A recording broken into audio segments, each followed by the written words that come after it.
What is someone doing with a memory chip in God's sanctuary? Still standing at the edge of the riverbank, Sen looked in awe at the small piece of tech in his hands. Out of everything to find on the dead man's body, the last thing Sen was expecting was to find a microchip. As technology did not work in God's sanctuary, it was often better to leave such things back on the other end of the teleporter, especially a chip this small. It could easily get lost in the midst of a scuffle. If Leonard Solar brought the chip to God's sanctuary, it has to be something important, Sen thought as he flipped over the chip. I wonder what it could be. Curious to see if the man was hiding anything else, Sen dragged Leonard's body out of the river and to the edge. Reaching into the soaked pockets, Sen found nothing else except for a wallet that contained Leonard's ID and numerous crystal credit cards. Looking at the credit cards, Sen could see that they came from banks that only served the wealthiest in the Alliance. For a moment, Sen debated keeping the cards.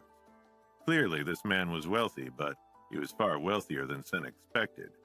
As he flipped through the cards, Sen noticed that some of the cards were for banks that only served the highest members of society. If he's this wealthy, he easily has to have more than enough to cover the money to pay off my aunt and uncle. With one swipe, I could buy their shares of the house and still have enough to buy 6 mansions. But quickly, Sen put the wallet back.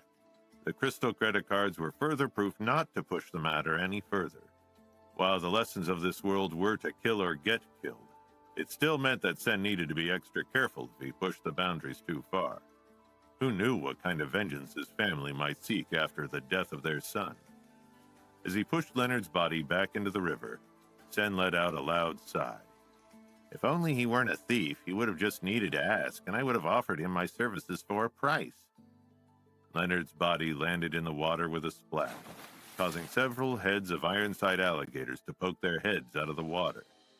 Now, with an easy target, the alligators quickly swarmed the body and began to remove any evidence that Sen had a part. Within minutes, the body that once was Leonard Solar became nothing more than the bones of another claimed by God's sanctuary. Stepping out of the bank, Sen almost buckled as he put weight down on his injured leg. Damn it, I think it's fractured. I got lucky he didn't have any beast souls, or I might not be walking out of here. Rubbing his leg, Sen knew an injury like this would take weeks to heal without any medical attention. The sooner he saw a doctor, the sooner he'd be back in action hunting in God's sanctuary. But going back to the planet side meant going back to the steel armor shelter and dealing with the buzz around the latest sensation, $1. As he hobbled down the river, Sen hoped that the dollar obsession would have died out by now. Unfortunately for him, as he stumbled to the gates of the steel armor shelter, the dollar frenzy had just reached its prime. Not only were the Sons of Heaven still in full force, but they had doubled their numbers and were patrolling the areas just outside of the steel armor shelter. Not to mention, crude drawings of the Golden Knight were posted all over the shelter. Even as he walked through the streets, the only buzz out of anyone's mouth was the mystery man behind the infamous dollar. Did you hear that Son of Heaven doubled the reward? Now the bounty on Doll is 16 million. If Dollar was my own mother, I'd turn her in a heartbeat. The rumor is that Dollar is actually a warrior from the Green Island shelter, and from my resources, they say he's only a geno point away from evolving into a sacred blood aristocrat. Of course, someone like that is going to evolve before Son of Heaven or Sarah Aaron. The man's a legend. Someone told me that he sold the golden axe of that sacred blood creature in the black market that's run out of the glory shelter. He sold it for 20 billion levo and bought his own planet. Sen couldn't be happier that he was still ass-free to most of them. Not a single person paid him any mind as he strolled through the streets, looking to get out of the shelter quickly. Without so much as a second glance, Sen gathered his things, checked on his still unevolved copper-toothed panther, and headed for the teleportation center to return to planet Roka. Back on his home planet, Sen's first stop was to the emergency room, where he was greeted by the disapproving look of the doctor's staff. While bruises and breaks were hardly an oddity after the discovery of God's sanctuary, it didn't prevent the doctors from judging their patients for pushing themselves too far. As the doctor worked on Sen could hear her mutter under her breath, "You're going to get yourself killed if you don't let these breaks properly heal." The doctor scoffed as she placed Sen into a calibration machine. That'll be 10,000 levo. Sen begrudgingly transferred her the levo. While the doctor's office had vastly hastened the healing process, it also meant he had even less money to pay off his family's home. Although he still had over $1.5 million to pay back, losing 10,000 levo felt like he was almost back at square one. Not interested in spending a levo more, Sen returned to his family home. As he stepped inside, he cautiously called out for his mother and sister. "Mom, Yara, is anyone home?" Silence shook the house, causing Sen to let out a sigh of relief before hurrying up the stairs. Not wanting them to see him in his current state, and not knowing when they'd be home, Sen locked himself away in his bedroom. Stopping for nothing else, Sen immediately sat at his desk and pulled out the memory chip. Even with a dull ache from his bruised and battered body, the only thing Sen could focus on was what was on the chip. Despite not knowing what was on the memory chip, Sen was confident that it wouldn't harm his computer.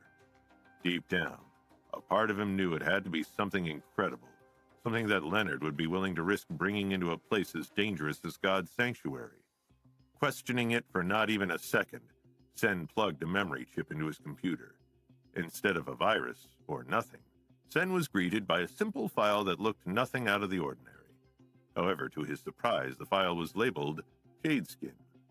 Hovering his hand over the file, Sen widened his eyes. That's what Leonard called his Hypergenowart. Curious, Sen tapped on the file. In an instant, the hollow display flickered, and a beam of light extended for the screen, revealing a woman wearing military fatigues. The holograph bowed as if she were directing a camera.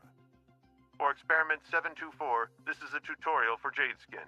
Follow all instructions precisely to learn the Hypergenowart. Any deviation can allude to premature death, psychological torment. As the words Hypergenowart left her mouth, Sen stopped listening to her speak. This really is the same Hypergenowart. I can't believe that Leonard just had this on him. As the video continued, the woman dove deeper into the Hypergenowart. This particular ability allows the user to alter their body by altering the flow of their energy to specific body parts. By controlling energy, they can alter the amount of power being transferred to different bodily destinations. To begin, the first step of Jade Skin is becoming aware of each cell within your body. For the next 48 hours, Sen trained non-stop. He watched the tutorial play on repeat as he memorized every single movement of the woman in the video. Every time he twisted and sent his body, Sen quickly realized how powerful this Hypergenowart was. Instead of just being a move, it allowed for total control of the body, even down to the molecular level. It's like I'm becoming aware of every inch of my body, Sen thought, as he followed the woman's motions. I can feel the energy bursting within me. The more he practiced, the more his body changed. It felt like his very being was charged with energy, ready to erupt at any moment. Even when he took small moments of breaks, he could feel the Hypergenowart working in the back of his mind, as he could sense everything around him. From what started as Sen simply following the motions, he quickly started to figure out how to control the energy in his fist. By the second day, Sen had completely figured out how to summon the white Jade Skin just like Leonard had. With a deep breath, Sen could imagine the energy flowing to his hand, transforming the jade with ease. By the time he opened his eyes, he was starting a solid stone fist. Not only that, but as he practiced his punches, he could feel the extra boost to each of his attacks, depending on where he sourced his energy. If he wanted to move faster, he'd call on Jade Skin to focus the energy on his legs. If he tried to pick up something heavy, Sen could focus the energy on his arms. As he practiced punching with his white jade fist, Sen laughed. I can't wait to try this out in God's sanctuary. This is going to do wonders. While he was practicing summoning the white Jade Skin, Sen's practice was interrupted as he received a call on his wristcom.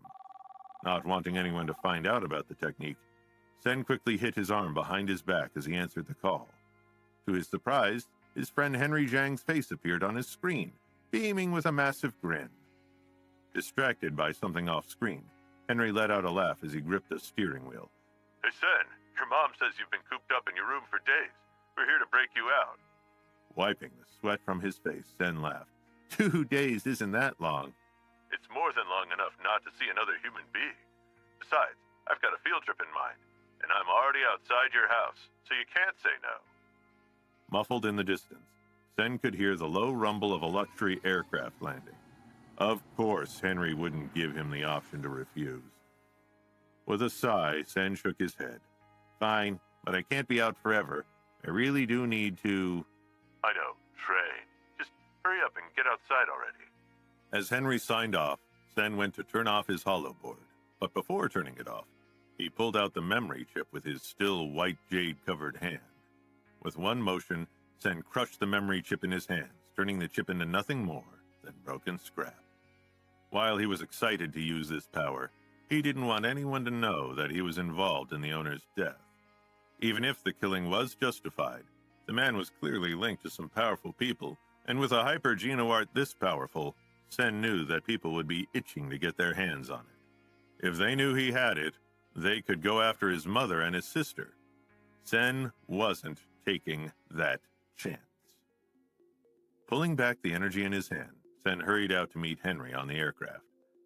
As he quickly boarded the vessel, he was met with an all-too-familiar face. You should have been there, Susie. It was incredible. I don't think I've ever seen a warrior like that before. It sounds incredible, just like the 5 other times you told me about it. As Sen stepped into the passenger hall of the private aircraft, he found his cousin Bobby pestering Susie. From the look of relief on her face when she saw Sen, it seemed that Bobby had been talking her ear off for the past hour. Sen, I didn't realize you were back home, Susie said as she scrambled to get up to greet him. Are you going to be joining us today? Sen smiled. Yeah, Henry wouldn't let me say no. When Sen's father was still alive and his family still had their money, Sen went to a private school with Susie, Bobby, and Henry. Together, the 4 of them were inseparable. Sen used to consider Bobby one of his close friends before his parents got greedy. While Bobby was easily swayed by his mother, he was still loyal and a hard worker. The distance happened when Sen's family could no longer afford to send him to private school, meaning he had to transfer to integrated compulsory education. Although the 3 of them attempted to include him in their activities, it just was never like it was when they were kids. Now, Sen saw them only occasionally, and often struggled to keep up with where they were in life. With a bitter scowl, Bobby snarled, Come on, Sen, you're interrupting my story. Susie sighed. But you've already told me about that. Did I tell you about the Golden Knight? He turned into the creature and took off with his beast soul and axe. The Golden Knight? Sen asked. It's this guy that showed up in golden armor to steal Son of Heaven's beast soul. I don't think I've ever seen anything cooler in God's sanctuary, Bobby said. His excitement burst out of him. If Bobby saw Dollar steal the fight, that must mean he's in the steel armor shelter, Sen thought. While it wasn't unheard of, getting assigned to the same shelter inside God's sanctuary as someone you knew was a rare occurrence. With how big the steel armor shelter was, Sen could easily imagine missing his cousin, who had only turned 16 recently. Hopefully, he wouldn't know anything about his record as ass-freak, or any of the other unfortunate stories about his current situation in the shelter. Before Sen could ask Bobby about it, Henry's voice crackled on the intercom. Okay, everyone, buckle up. I'm taking you all to the Marshall Hall for the most incredible fight of your life.